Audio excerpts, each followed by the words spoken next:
కైఫోప్లాస్టీ are వర్టిబ్రోప్లాస్టీ అనగా మనం key hole surgery ద్వారా వెన్నుముక్కలో ఉన్న ఫ్రాక్చర్స్ని సిమెంట్తో నింపడం. పెద్దవాళ్ళలో ఎముకలు బలహీనము అవ్వడం వల్ల కింద పడ్డా, గట్టిగా కూర్చున్నా, అతి సూక్ష్మమైన ఇంజరీ జరిగినా కూడా వెన్నుముక్క యొక్క ఫ్రాక్చర్ అవ్వడం కామన్.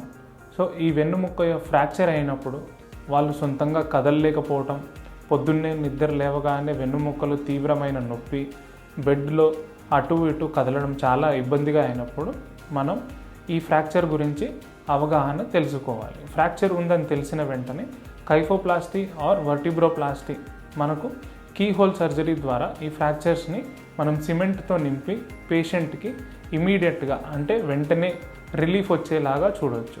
ఈ సిమెంట్ వేసిన తర్వాత మరి పేషెంట్స్ వెంటనే లేచి నడిచి తమ ఇంటికి తాము వెళ్ళిపోవచ్చు. ఒక సింపుల్ డే కేర్ ప్రొసీజర్, అంటే అదే రోజు అడ్మిట్ అయ్యి అదే రోజు ఇంటికి వెళ్ళిపోవచ్చు. ఆ ఫ్రాక్చర్ అయిన ప్లేస్లో మనం సిమెంట్ అనే దాంతో నింపేసి ఆ ఫ్రాక్చర్కి మనం అప్పుడే స్టెబిలిటీ అనేది వెంటనే కల్పిస్తాం.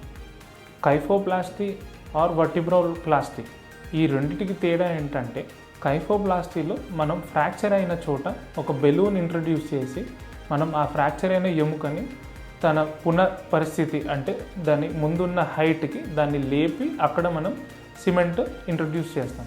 అదే వర్టిబ్రోప్లాస్టీలో డైరెక్ట్గా మనం సిమెంట్ అనేది వెన్నుముక్కలోకి వేస్తాం.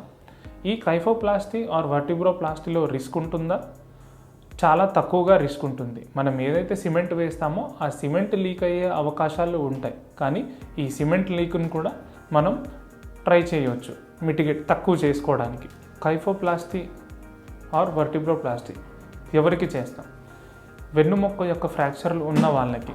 ఆ వెన్నుముక్క యొక్క ఫ్రాక్చర్ దేని వలన అంటే, ఎల్డర్లీ పేషెంట్స్ అంటే వయసు కలవారు, మగైనా ఆడైనా ఫ్రాక్చర్ అయినప్పుడు వెన్నుముక్కలో వాళ్ళకి తీవ్రమైన నొప్పి రావటం కానీ, నిలబడలేకపోవటం కానీ, కదలలేకపోవడం కానీ ఉంటే మనం ఆ ఫ్రాక్చర్లో కైఫోప్లాస్టీ కానీ వర్టిబ్రోప్లాస్టీ అనే కీ హోల్ సర్జరీ ద్వారా సిమెంట్ వేసేసి నింపుతాం. సో 60కి పైన ఉన్న ఆడవాళ్ళు కానీ మగవాళ్ళు కానీ చిన్నమైన దెబ్బతో వెన్నుముక్క ఫ్రాక్చర్ అయిన ఎడల ఈ కైఫోప్లాస్టీ కానీ వర్టిబ్రోప్లాస్టీ కానీ కీ హోల్ సర్జరీతో మనం డీల్ చేయవచ్చు.